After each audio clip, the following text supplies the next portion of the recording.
Doctor Mohan Yadav ji की अध्यक्षता में अभी कैबिनेट की बैठक संपन्न हुई है और उसमें कुछ फ्यूचर प्लानिंग भी हुई है, कुछ वर्तमान समय में जो प्रोजेक्ट चल रहे हैं उनकी भी स्वीकृति मिली है। और सबसे बड़ी बात है, जो 16वां फाइनेंस कमीशन आ रहा है, 16th फाइनेंस कमीशन, आप सभी जानते हैं कि 5 साल के लिए राज्य सरकार को कितना फाइनेंशियल सपोर्ट केंद्र से मिले। हर राज्य चाहता है कि हमको ज़्यादा से ज़्यादा मिले, तो हम अपनी तैयारी कर रहे हैं। माननीय मुख्यमंत्री जी ने निर्देश दिए सभी विभागों को कि वे अपने अपने विभाग में किस प्रकार 5 साल की प्लानिंग करके और हम 16वें वित्त आयोग के सामने अपनी बात रख सकें और ज़्यादा से ज़्यादा पैसा केंद्र सरकार से राज्यों को मिल सके। अरविंद पनगड़िया इसके अध्यक्ष हैं, देश के माने माने अर्थशास्त्री, वो इसकी अध्यक्षता करेंगे, वो यहाँ पर आ रहे हैं।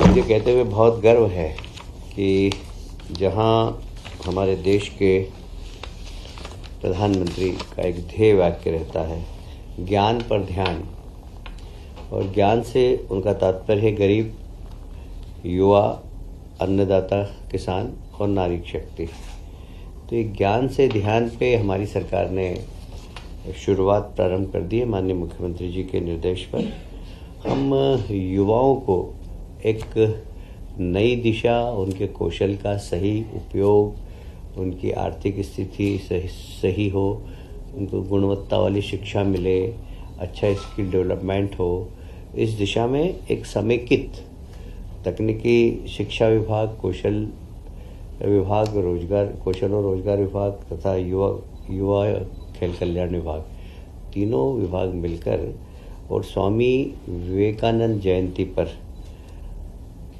स्वामी विवेकानंद युवा शक्ति मिशन प्रारंभ करने वाले हैं।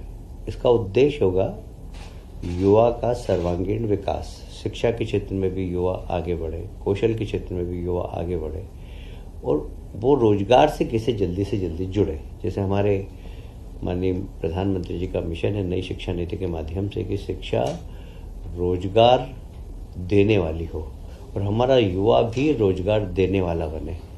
तो इसी को ध्यान में रखते हुए स्वामी विवेकानंद युवा शक्ति मिशन प्रारंभ करने वाले हम 12 तारीख को। इसमें सभी विभागों से बाकी इसके सदस्य रहेंगे, पर मूल रूप से तकनीकी शिक्षा, कौशल विभाग, रोजगार विभाग और युवा कल्याण विभाग इसको हेड करेंगे और ये सब मिलकर और सब विभागों से तालमेल करके हम सिर्फ युवाओं को फोकस करेंगे। कुल मिलाकर युवाओं का आत्मविश्वास बढ़ाना मध्य प्रदेश के अंदर। देखिए, आज भारत देश का सबसे युवा, दुनिया का सबसे युवा देश कहलाता है। हमारे यहाँ 27% आबादी युवाओं की है और युवाओं को आत्मनिर्भर बनाना, उनकी ऊर्जा का सदुपयोग करना, उसे मध्य प्रदेश एक मिशन की तरह ले रहा है। मुझे बहुत प्रसन्नता है, माननीय मुख्यमंत्री जी ने इस मिशन को बहुत गंभीरता से लिया और सभी माननीय मंत्रियों से अनुरोध किया कि अपने अपने विभाग में भी हम युवाओं को किस प्रकार जोड़कर रोजगार दे सकें, इसके लिए काम करने के हमें निर्देश दिए हैं। जैसे अब प्रतिस्पर्धा की तैयारी करना, तो तैयारी करने के लिए हमने अनुसूचित जाति और जनजाति के बच्चों के लिए कोचिंग क्लास तो हमने चलाई थी, पर फिर भी कुछ सिलेक्टिव ऐसे गरीब विद्यार्थी हों, चाहे वो अनुसूचित जाति जनजाति के नहीं हो, वे यदि प्रतिस्पर्धा में भाग लेना चाहें और उन्हें कोचिंग की आवश्यकता है तो सरकार वो भी उपलब्ध कराएगी। कुल मिलाकर युवाओं से संवाद बढ़ाना, उनका आत्मविश्वास बढ़ाना, उनकी योग्यता का सदुपयोग करना, उनकी क्षमता बढ़ाना, इसका उद्देश्य है। युवा शक्ति को रचनात्मक दिशा में ले जाना, ये इसका मूल उद्देश्य है। मैं समझता हूँ कि हम इस मिशन के लिए सरकार बिल्कुल जहाँ वित्त की व्यवस्था करना होगी वो वित्त की व्यवस्था भी हम करेंगे। एक और आज महत्वपूर्ण निर्णय लिया, जैसे हमारे देश के प्रधानमंत्री हमेशा कहते हैं कि किसानों की आय दुगनी करना।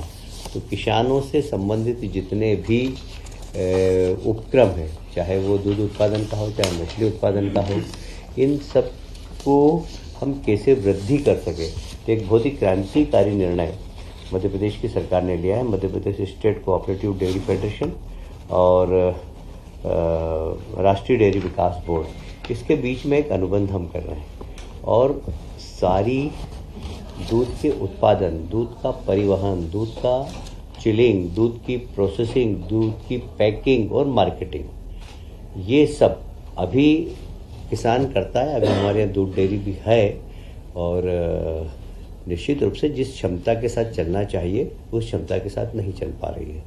हम फोकस करेंगे इसमें प्रोफेशनल लोगों को भी जोड़कर, कैसे हमारा सांची ब्रांड है वह सारे देश में अपनी पहचान बना सके।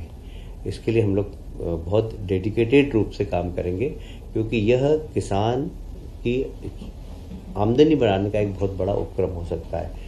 साथ ही युवा लोगों को रोजगार सृजन करने का भी एक बहुत बड़ा अवसर हो सकता है। तो इसमें हम कलेक्शन सेंटर की क्षमता बढ़ाएंगे, कलेक्शन सेंटर की संख्या बढ़ाएंगे, जो पशुधन है वो ठीक नस्ल के किसान खरीदे। किसान को खरीदने के लिए कोऑपरेटिव सेक्टर के माध्यम से हम लोन दिलवाएंगे। प्रत्येक गांव के अंदर, हमारे केंद्रीय सहकारिता मंत्री ने कहा है कि हर गांव के अंदर एक सहकारी समिति होना चाहिए। हमारे यहाँ 53,000 गांव है, सब में सहकारी समिति बने, जिसमें दूध उत्पादन सहकारी समिति भी बने। तो हर गांव के अंदर दूध का उत्पादन हो, अच्छी नस्ल के जानवर पहुँचे, उन जानवरों को खरीदने के लिए कोऑपरेटिव सेक्टर से लोन मिले, उनका दूध समय पर खरीदा जाए, उस स्थान पर फिर चिलिंग प्लांट हो। खबरों में बने रहने के लिए ग्रामीण भारत टीवी को सब्सक्राइब कीजिए और बेल आइकॉन दबाना ना भूलें।